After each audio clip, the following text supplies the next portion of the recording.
from his office. Thank you, Mr. Chairman. And that's a great place to kick off for my question, because I have a question about the costs and harm of doing nothing in response to accelerating climate change, but also one related to the opportunities of doing something to accelerate our transition to a clean energy economy.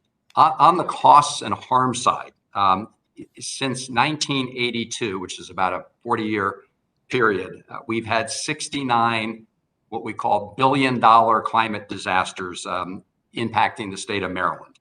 Nearly half of those 69 have occurred in the last decade, with 19 occurring in the last 5 years. NOAA's Centers for Environmental Information estimates that those events have caused up to $20 billion in damages to Maryland. Mr. Florida, are these estimates consistent with the kind of impacts you're seeing in other parts of the country, including the acceleration of these impacts? And what would you say with respect to the likelihood of these costs increasing in an accelerating way in the years to come? Thank you for the question, Senator. Without a doubt, we're going to see these costs increase as temperatures increase. I think we often think about climate change on the coast, and we're trying to raise this issue in the state of Ohio to say this is going to impact us in the state of Ohio.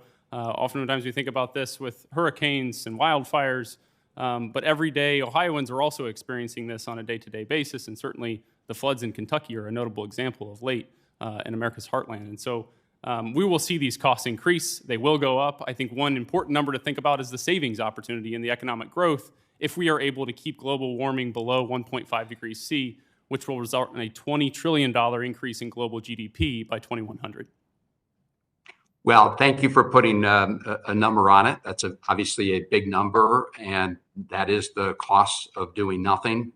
There's also the benefits in terms of GDP and jobs and good paying jobs of doing something to accelerate the clean energy economy. And that is what the legislation that we'll be voting on, I hope soon, the Inflation Reduction Act will do with respect to accelerating the reduction of emissions of greenhouse gases, as well as helping deploy more clean energy that will make it cheaper to heat your homes and cool your homes.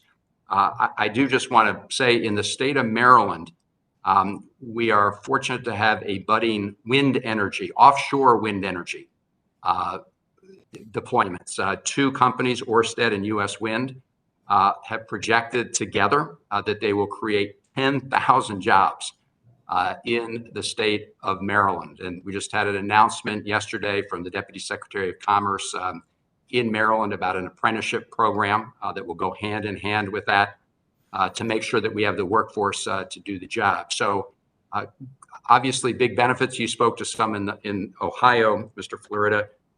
Dr. Bachala, could you just expand on some of the estimates of the job opportunities as if we accelerate the deployment to a clean energy economy? Yeah, absolutely, Senator Hollen. Thank you for the question. I think I'd like to highlight the job opportunities in the energy sector, not just for offshore wind, but for grid modernization, so that we invest in the jobs that help build out the connective tissue. The Infrastructure Investment and Jobs Act is going to enable thousands of jobs related to grid modernization. And these are high quality jobs where we know how to do this well. We know how to weatherize the grid in places like Minnesota and North Dakota. We're not doing it in places like Texas. And those are transferable skills. That's not taking something from one sector and trying to port it over into another. These types of jobs, I think, are not limited to the energy sector. And there's a model in Maryland that I'd like to highlight that I think could help create some cross-sector innovation. And that's the Clean Water Partnership for managing stormwater and the costs of disasters. The Clean Water Partnership was a public-private partnership designed to help deal with stormwater and pollution in the Chesapeake Bay. And the way the partnership was structured, it was specifically designed to train local workers. And the county resident workforce utilization of this project is 78%. That is massive compared to many of these projects that often bring in outside employers and employees. And so I think This is an opportunity for place-based investment in high-quality jobs and retaining those jobs. No, I appreciate your raising that Maryland example. And those are important stories in Maryland and around the country. And I should underscore the fact that the 10,000 jobs I mentioned associated with offshore wind here in Maryland are going to be good paying union jobs. Both companies have signed agreements with respect to the nature of the jobs. I do see a lot of opportunity here, and I just want to make sure that as we talk about the costs of doing nothing, we also talk about the benefits of action. Thank you, Mr. Chairman. Thank you.